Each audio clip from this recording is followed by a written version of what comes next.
여의도에서 기업들이 IR을 하면은 마지막에 그래서 저희 가이던스가 얼마입니까? IR 담당자가 제가 지금 바쁘고요. 소통할 시간이 없고요. 딱 한마디 해줘.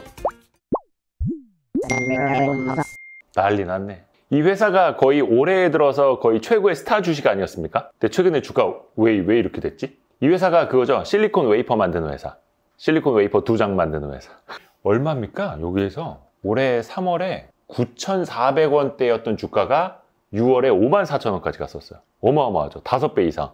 그러다가 최근에 거의 하루에 23% 폭락했네. 왜 이렇게 된 겁니까? 실적이 잘 나왔는데 시장의 예상치보다는 낮게 나왔다. 이걸로 지금 작살난 거 아닙니까? 비슷한 회사가 오늘 또 있더라고요. 어우, 야. 여기는 이제 스낵은 어디? 이제 스낵은 농심인데 여기도 이제 음식료 좀 많이 올라갔대. 거의 60만 원까지 갔었거든요. 근데 지금 주가가 32만 원, 거의 반토막 났습니다. 그리고 11월 15일에 촬영을 하고 있는데 장중 주가가 마이너스 12%까지 떨어졌었네. 와, 작살이 났습니다. 여기도 실적이 어닝 쇼크가 났다 이러면서 작살이 나고 있습니다. 자, 그런데 오늘은 뭐 실적 얘기를 하려는 건 아니고 이 가이던스에 대해서 좀 이야기를 하려고 하는 거예요. 이거 한번 생각해 봅시다. 진짜 그 기업들이 어닝 쇼크가 맞아요? 어닝 쇼크의 기준이 뭐예요? 그냥 주가 떨어지면 다 어닝 쇼크야? 뭐 그럴 수도 있어요. 그런데 일단 시장에서는 두 가지 시간이 존재를 합니다.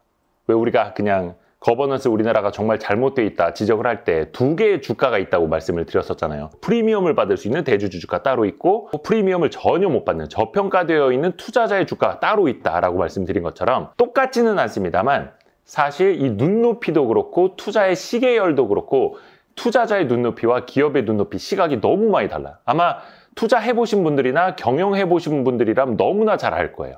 예를 들어서 이번에 실리콘2도 그렇고 투자자들은 뭐 합니까? 자, 시간 급해요. 짧아요. 그러면 기업은요? 여기는 뭐 3개월 투자합니까? 2년 투자하고 맙니까? 아니에요. 정말 길다고요. 눈높이도. 물론 뭐 이만하면 됐어. 더 높아야 되는 아닙니다만 투자자의 눈높이는 항상 높습니다. 그리고 더 높을수록 좋아요. 기업의 눈높이는 어떻습니까? 상대적으로 높기는 합니다만 이렇게 계단식으로 사실은 가고자 합니다. 기업의 목표치도 그렇고. 그런데 투자자가 그리는 눈높이는 이런 식으로 올라갑니다. 현실하고 굉장히 달라요.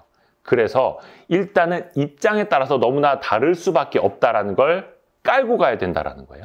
주가는 어떨 때 상승합니까? 그치, 좋을 때, 많이 사줄 때. 홍진채 대표님은 뭐 시장의 기분이 좋을 때 뭐 이렇게도 또 설명을 하시던데 주가 상승은 뭐예요?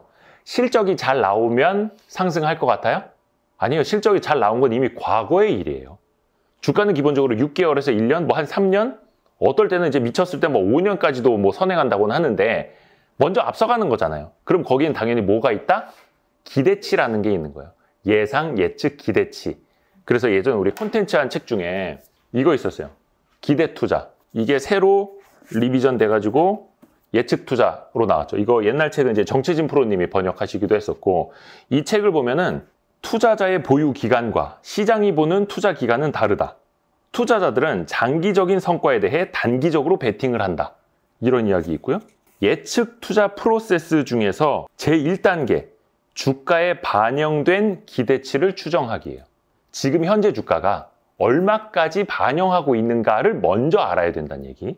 그리고 기대치 변화의 가능성 찾기. 사실은 여기서부터 출발하는 거죠. 그러니까 지금 주가에 얼마의 실적이 반영이 되어 있고 그러면은 내가 진입하는 내가 사려고 하는 이 시점에 이미 다 반영이 되어 있는데 그래서 그 기대치가 더 올라갈 것 같아? 낮아질 것 같아? 이거를 또 따져봐야 된다는 거죠. 그래서 결국은 주가 상승은 뭐다? 그 앞으로의 기대치가 더 올라갈 거냐 낮아질 거냐라는 거죠. 사실 그게 컨센서스로 발현이 되는 거고 컨센서스의 변동을 봐야 하는 거고 이건 사실은 너무나 기초적인 겁니다. 거의 이건 입문 수준이에요. 그래서 이 기대치가 언제 어떻게 얼마나 변화하는지를 알기 위해서 뭘 공부합니까? 그래서 매크로를 공부를 하는 거고 산업의 흐름을 변화를 따라가면서 읽는 거고 그래서 기업의 IR을 듣는 것 아니겠습니까? 탑다운 방식으로 공부를 하는 게 그래서 이 기대치의 변화를 읽어야만 하는 거고 또 하나 그렇게 해서 시장에서 만들어지는 게 혹은 주가에 반영되는 게 바로 이 컨센서스라고 하는 거죠.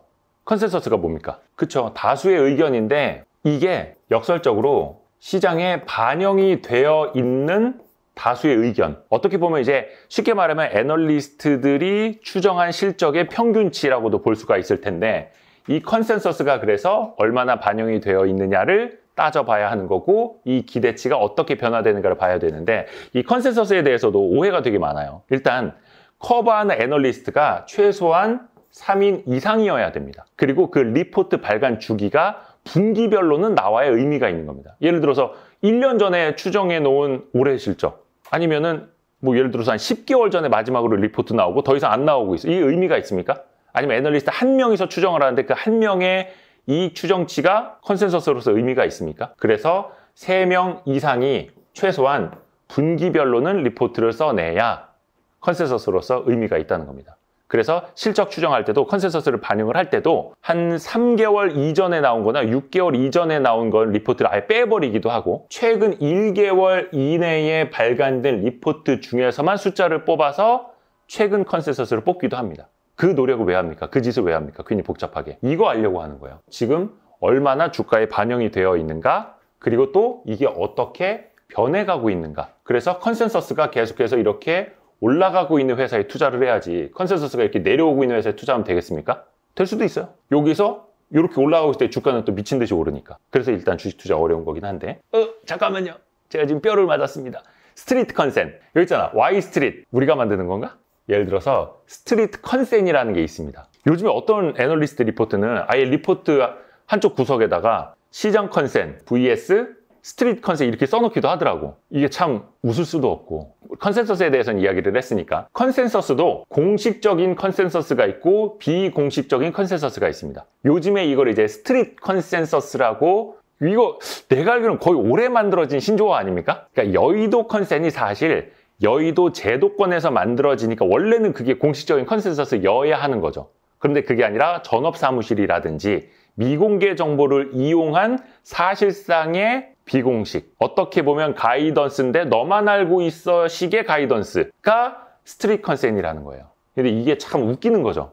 여러분이 투자하시면서 가이던스를 공식적으로 발표하는 회사를 더 많이 봤습니까? 가이던스 발표 안 하는 회사를 많이 봤습니까? 안 하는 회사가 절대 아마 99%는 될 겁니다.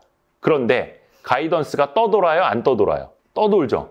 그럼 뭐예요? 공식 위반이에요. 근데 그게 비공식 가이던스, 비공식 컨센서스, 스트리트 컨센서스라는 이름으로 떠돌고 있는 겁니다. 그럼 다 잘못된 거예요. 가이던스를 주려면 공시를 해야죠. 공정공시를 통해서 누구나 볼 수 있게 공시를 해야죠. 그런데 대한민국은 그걸 안 합니다. 왜 안 할까요? 뒷부분에 말씀을 해드릴게요. 그냥 불편하니까. 그리고 친한 사람이 오면 예를 들어서 그런 것도 있어요. 여의도에서 기업들이 IR을 하면은 펀드 매니저들도 앞부분에 딴짓해. 막 계속 뭐 텔레그램 보고 이렇게 메시지 보고 막 딴짓하고 있다가 마지막에 그래서 저희 가이던스가 얼마입니까? 그게 현실이라고요. 그래서 물론 이제 그런 너무 저열한 질문 하지 마세요. 막 이렇게 레이저 쏘고 막 이런 사람들도 있습니다만 현실적으로는 가갖고 발품 팔아 가가지고 가이던스 받아오면 그게 장땡인 거야. 왜? 딴 사람들 열심히 하고 막 뭐 재고 자산 계산을 하고 매출 계산하고 영업이익률 막 이렇게 통박 굴려가지고 그 회사 실적 추정하고 있는데 그게 아니라 다음에요. 예, 120억, 120억. 끝! 딴 사람들은 90억 기대하고 있는데 120억이래. 야, 대박이야. 30% 어닝 서프라이즈야. 끝! 근데 그게 현실적으로 대한민국의 기업 탐방이고 현실적으로 대한민국의 IR인 줄 잘못 알고 있는 사람들이 되게 많아요. 자, 다시 본론으로 들어갈게요. 현실적인 컨센서스는 어떻게 만들어야겠습니까? 애널리스트도 틀릴 수밖에 없어요. 뭐 전망이 다 맞아요? 아니잖아요. 그리고 열심히 발품 팔고 비교 기업 분석을 해도 정확히 맞힐 수가 있어요? 어렵죠. 불가능하죠. 가장 현실적인 컨센서스는 뭐예요? Y스트릿 실적 누가 제일 잘 알아요? 제가 제일 잘 알죠. 우리 CFO랑 맨날 숫자 보고 있고 매출 예상되는 게 있으니까 거기에다가 직원들 월급 주고 사무실 관리비 여러 가지 비용 해서 하면 나머지 영업이익 추정이 되잖아요. 누가 제일 잘 알아요? 대표이사 잘 알고 CFO가 제일 잘 알잖아요. 그래서 그 회사가 직접 가이던스를 발표하라라는 거예요. 어떻게? 뒷구녕으로는 아니고 공식적으로 공정 공시를 통해서. 어렵습니까? 참 쉽죠? 근데 이 가이던스 어디에서 많이 듣습니까? 해외 주식 투자할 때 특히 많이 듣습니다. 특히 미국. 미국은 물론 이제 전체 상장 기업들이 다 그렇게 하는 건 아닙니다만 미국의 빅테크나 대기업들은 거의 분기별로 가이던스를 발표를 합니다. 어떻게? 탐방원 사람한테만? 아니요. 그 공시를 통해서 아예 컨퍼런스 콜 할 때 공식적으로 발간을 합니다. 그렇게 해서 올해 실적은 어땠지만 다음 분기 실적은 어떨 것 같다. 올해 실적은 어떻지만 내년 실적은 얼마로 본다라고 매출, 뭐 영업이익률, 영업이익까지도 혹은 예상 EPS까지도 공표를 합니다. 공식적으로. 그러고 나서 왜 어닝 쇼크가 나서 주가가 뭐 폭락했다. 어닝 서프라이즈를 기록했다라는 것도 어떻게 보면 이 회사의 가이던스 중심으로 움직이는 거예요. 그 회사가 전 분기에 발표한 가이던스 대비 어떻다. 이런 식으로요. 그러니까 어떻습니까? 지구 반대편에 있는 사람까지 예측 가능성이 생기는 거예요. 굳이 비행기 타고 그 회사 안 찾아가도 되고, 굳이 뭐 맛있는 거 사들고 가서 막 이렇게 알랑방구 낄 필요도 없는 거고, 그 주담하고 친해질 필요 없어도 되는 거고. 사실 그게 정석 아닙니까? 근데 대한민국에서는 그거 할 것 같아요? 안 할 것 같아요? 합니다! 대한민국 기업을 뭘로 보고 제가 정거를 드리겠습니다. 정거를. 전자공시 사이트입니다. 공시 서류 검색 들어가면은 공시 통합 검색이 있습니다. 상세 조건, 보고서 명에다가 전망이라고 쳐보세요. 최근 1년간 전망 공시를 하는 회사가 이렇게 쭈루룩 나옵니다. 그리고 밑에 몇 건 나옵니까? 총 98건. 지금 11월 중순이죠? 11월 중순까지 거의 1년 다 가고 있는데 전망 공시를 한 게 2,600여 개 상장사 중에서 98건. 많아요, 적어요? 적죠? 자, 그런데 이것도 이렇게 기재 정정 공시까지 합쳐야 90여 건이라는 겁니다. 그러니까 실질적으로 한 60건? 70건? 그 정도 될까 말까 하다는 거예요. 2,600여 개 상장사가 있는데 그 중에 자기네들 실적을 공정공시를 통해서 모두에게 미리 공식적으로 전망한 게 이거밖에 안 된다는 겁니다. 뭐 하고는 있습니다만 너무 미진하다는 거예요. 그러면 이 회사들은 왜 가이던스를 공시하지 않을까요? 굳이 왜 피곤하게 전망 공시를 했다가 왜 가이던스를 줬다가 그거 틀리면 우리가 다 욕을 바가지로 먹어야 되냐? 야, 그냥 가만히 있어. 다른 회사도 안 하잖아. 그냥 조용히 있어. 이런 거예요. 한국거래소에서도 이렇게 가이던스를 공정공시 하도록 유도하고 있습니다만 기업들이 잘 안 따릅니다. 예를 들어서 최근에 휠라홀딩스가 24년 3월에 한번 전망 공시를 했는데 사업 환경, 환율 등 대내외 여건 변화를 고려해서 전망치를 수정한다라고 하면서 매출은 얼마, 환율이 얼마로 변했으니 앞으로 매출, 조정 영업이익이 어떻게 됩니다라고 디테일하게 공시를 했습니다. 근데 이거 비판할 수 있습니까? 아니, 원달러 환율을 연초에는 1280원을 예상을 했는데 지금 1400원 넘어버렸잖아. 그럼 평균 환율 얼마? 1352원을 적용을 해서 바꿔야 될 거 아닙니까? 세상이 변했는데 기업의 실적이 안 변하겠습니까? 당연히 수정을 해야죠. 너무나 당연한 거거든요. 근데 일각에서는 그런 이야기합니다.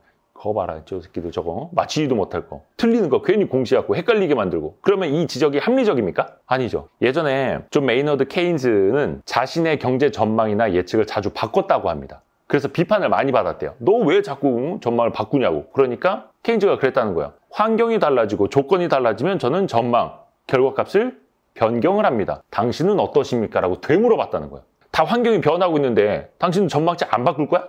1년 전에 전망했으니까 앞으로도 이게 맞아야 되라고 가만히 있을 거야? 말이 안 되는 거죠. 그래서 전망은 이게 당연히 맞을 거라는 생각 자체가 틀린 겁니다. 틀릴 수 있고 상황에 따라서 유연하게 변화시켜야 한다는 생각부터 우리가 갖고 있어야 기업들도 원활하게 전망을 공정공시를 통해서 하고, 심지어 그런 경우 있잖아요. 뭐 애널리스트나 이코노미스트나 왜 이렇게 전망치 틀리냐고. 아니, 한국은행도 계속 전망치를 바꿔요. 미국의 연준도 경제 전망을 분기마다 바꾼다고. 신이 아니에요. 하물며 회사가 내놓은 공정공시도 그게 꼭 맞아야 된다는 법은 없는 겁니다. 중요한 건 뭐다? 소통이고 그게 투자자에게 어느 정도 도움이 되느냐를 따져봐야 되는 거죠. 이게 어떤 의미냐면 준수하라. 다만 못 지켰다면 설명을 하면 된다라는 거예요. 준수하고 해명을 하고. 우리가 사회적으로 조금 약간 삐뚤어져 있어서 그런지 몰라도 해명 어때요? 어감이 부정적이죠. 근데 해명이 나쁜 거예요? 누가 오해를 하는 게 잘못된 거지. 해명을 하는 건 나쁜 게 아니에요. 제대로 풀이를 해주고 진실을 알려주고 본인의 입장을 밝히고 원인을 밝혀주는 거거든요. 그러니까 공시라는 게 comply or explain 원칙 속에서 이어져야 하는 거예요. 틀릴 수도 있어요. 그런데 최대한 준수하려고 노력을 하고 준수하지 못했다면 설명하라, 해명하라라는 거예요.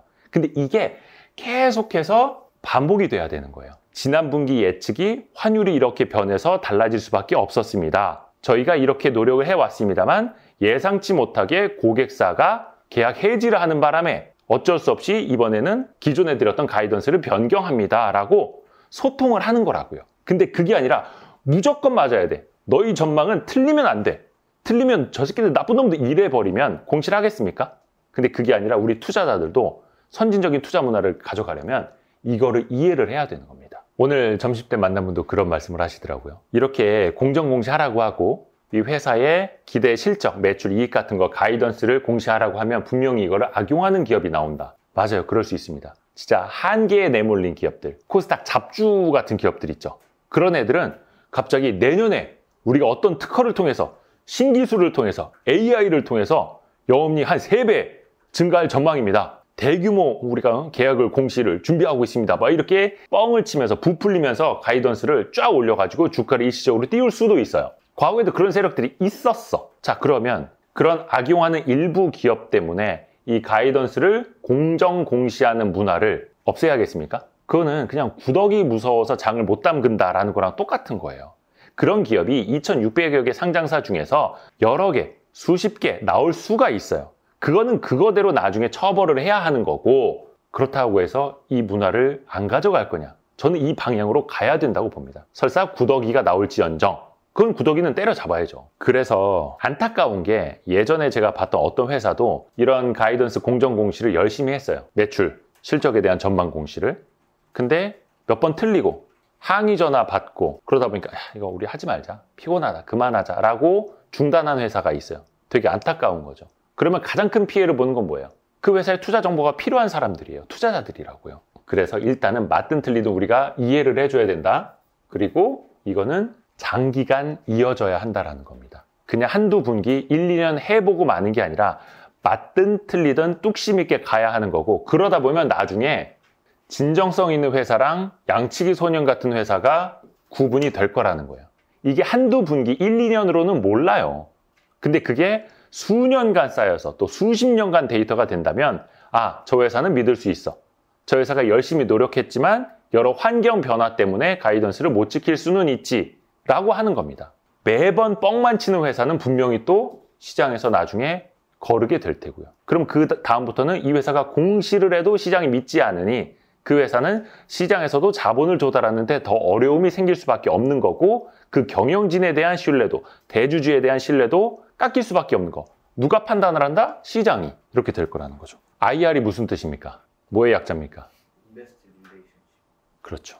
투자자와 소통입니다. 주가를 띄우는 거 아니고요. 시장의 기대치를 부풀려주는 거 아니고요. 투자자와 소통을 하는 겁니다. 소통을 하는. 그 자체로 의미가 있다는 거예요. 이해가시죠? 근데 현실적으로 IR이 되게 어렵다고 합니다. 왜 그럴까? 뭐 여러 가지 뭐 눈높이도 다르고 뭐 언쟁이 생길 수도 있고, 괜히 한마디 한 걸 사람들이 막 확대 재생산하고 막 왜곡하고 막 곡해하고, 아니면 누가 일부러 막 주가를 띄우기 위해서 이 회사가 아 라고 한 거 저기서 아 라고 했어 라고 전달을 하고 있고, 그래서 어떻게 보면 입을 닫고 소통을 안 하려고 하는 게 현재 대한민국 IR 문화거든요. 근데 일단은 적극적으로 소통을 해야 한다는 대원칙 하나, 혹시나 이 IR이 어려우시다면은 저희 Y스트릿한테 오십시오. 저희한테 연락을 주십시오. 저희가 도와드리겠습니다. 예를 들어서 컨퍼런스 콜을 하고 싶다, IR을 하고 싶다, 아니면 뭐 방송 출연을 하고 싶다, 대표이사 인터뷰를 하고 싶다, 연락 주세요. 저희 요거 뭐냐, 또다시 IR 노트도 있지 않습니까? 그리고 유튜브 채널도 있고. 진정 우리가 IR을 소통을 열심히 하고 싶은데 방법을 모르겠다, 연락 주십시오. 제가 회사에 가서 IR 컨설팅이라도 해드리겠습니다. 여의도 선수들의 비밀 저자 아니겠습니까? 여기에도 IR도 그렇고 공시 측면에서도 그렇고, 제가 특히 이제 언론 보도에 대해서도 그렇고 써놓은 부분이 많이 있습니다. IR을 어떻게 해야 좋은가요? 물론 IR 실무자, 대리 과장, 부장님들이 암만 고민해봐야 사실 답은 안 나와요. 이거는 대주주가, CEO의 마인드가 변해야 돼요. 그분들이 직접 우리 열심히 소통해보자 라고 해야 그 다음에 방법을 찾을 수 있는 거지, 밑에서 아무리 방법을 찾아도 위에서 야 하지마 피곤해, 주가 올라서 좋은 게 뭔데, 뭐 이래놔 버리면은 아무짝에도 소통도 쓸모가 없는 거죠. 자, 그런데 제가 한 520만 번째 지금 강조를 하고 있는 것 같은데, 상장사는 공개 기업입니다. 사업의 내용부터 재무제표까지 분기별로 모든 사람들이 볼 수 있도록 공개를 해야 하는 공개 기업입니다. 누구나 오늘 주식을 사면은 바로 이 회사의 주인이 될 수 있는 공개 기업이라는 거예요. 그러면 당연히 공개 활동을 열심히 하셔야 된다. 의무예요, 사실은. 아니, 시장에서 자본을 조달했잖아. 수십억, 수백억, 수천억, 수조 원을 조달하잖아. 그러면 뭡니까? 당연히 그 돈을 투자해주는 사람들하고 소통을 해야지. 그래서 이 설명이 누구한테 도움이 될 것 같습니까? 계란으로 바위치기 같지? 거의 물티슈 한 장으로 그 여의도 공원 청소하고 있는 이런 느낌 아닙니까? 아, 그렇습니다. 그래서 저도 이거 뭐 십수년째 이야기를 하고 있습니다만 안 변해. 근데 이거는 투자자들이 먼저 변해야 돼요. 그래야지 회사도 변합니다. 회사 뭐 당연히 이제 대주주부터도 또 변화를 해야 되는 거고. 그래서 저희가 이 정보의 비대칭성을 한번 깨보겠다고. 왜 IR을 기관 대상으로만 하나요? 왜 IR을 외국인에게만 하나요? 이거 깨보자고 이 짓거리 하고 있는 건 아닙니까? 솔직히 말씀드리면 이거 공개해도 되냐? 노다지 IR 노트 한 달 운영비가 얼마 드는지 아십니까? 최소 1,000만 원이에요. 운영 유지비만. 그러니까 어떤 분들이 그런 말씀을 하시는 거예요. 야, 그럼 너네는 정보의 비대칭성 깨겠다면서 누구나 알아야 되는 공개 기업의 공개 IR이라고 하면서 왜 이거 갖다 유료하냐고 29,000원씩. 근데 운영비만 한 달에 1,000만 원씩 나갑니다. 노다지 IR 노트에서 남는 거 없습니다. 이런 거 얘기를 해도 되는지는 모르겠는데 내 맘이지 내 회사니까. 이 뭐 대단한 문화를 바꿔보겠다고 이 짓거리를 하고 있는데 솔직히 이 영상은 조회수가 안 나올 거야. 촬영하면서 더럽게 재미없는데 그냥 맨날 그냥 하이브나 떠들어 새끼지 이제 미니진 이런 거 조회수 잘 나오는데 나도 그런 것만 하고 싶다고. 근데 우리가 해야 하는 일이라는 게 있는 거예요. 이 잘 팔리지도 않은 책을 왜 썼겠습니까? 에이 모르겠다. 자, 다음번에는 우리 하이브 뉴진스 뭐라고 하는지. 방금 얘기한 것 중에 투자자 소통 IR을 소명의식을 갖고 하신다고 했잖아. 안 됩니다. 그러면 안 돼요. 저도 옛날에 그런 줄 알았어요. 상장을 했으니 진정성을 담아서 당연히 소통을 하셔야 됩니다. 아니라고. 무슨 소명의식이야? 뭐 공무원이에요? 세금으로 월급 받아요? 아니요. 그건 민간기업이에요. 민간기업인데 자본을 조달하기 위해서 상장을 한 거죠. 그렇죠. 그러면은 그 상장의 대가를 치르는 거예요. 상장을 했으니까 상장할 때 거래소에 수수료도 내고 유지하기 위해서 IR 담당자도 뽑고 월급을 주고 대가를 치르는 거라고요. 왜? 상장을 했잖아. 공모를 했잖아. 공모 자금을 받았잖아. 새로운 주주, 투자자가 생겼잖아. 그러니까 대가라고요. 이거는 지극히 경제적이고 지극히 상업적이고 지극히 자본주의적인 거예요. 소명의식이 아니라고. 나라 지켜? 군대가? 전쟁 났어? 아니라고요. 이렇게 생각을 해야 돼요. 당신 월급 누가 줍니까? 우리 사장님이. 당신네 사장님 임기가 몇 년인데? 투자자가 주는 거예요. 그 회사의 자산은 공장에 있는 쓰레받기 하나까지도 주주들 거예요. 이게 당연한 거라고요. 그렇게 해서 IR 담당자가 제가 지금 바쁘고요. 투자자분들하고 소통할 시간이 없고요. 딱 한마디 하십시오. 당신 월급 누가 줍니까? 직장인은 월급 주는 회사를 위해서 일을 하잖아요. 근데 그 월급 주는 회사가 최대 주주 대표이사라고 착각을 하면 안 돼요. 월급을 주는 회사는 주주들의 것이고 주주들이 너무 많고 바쁘니까 대리인을 통해서 경영을 시키는 거고 그 대리인들이 의사결정을 대행하는 거고 그 세부적인 사업의 집행을 임직원들이 하는 거라고요. 그러니까 지배구조 최상단에는 뭐가 있는 겁니까? 주주총회가 있는 거예요. 주주들이. 당연한 거라고요. 그래서 또 마지막까지 열불을 냈습니다. 해서 이 영상 나간 다음에 회사 IR 측에서 얼마나 연락이 오는지 보자. 없을걸? 해서 오늘 야식 잡설이 그리고 YST의 내용이 조금이라도 도움이 되신다면 알림, 구독, 좋아요, 댓글, 다른 영상 보기 그리고 여선비, 여의도 선수들의 비밀까지. 노다지 IR 노트도 있어요. 네. 홍보 잘한다. 감사합니다. 뿅!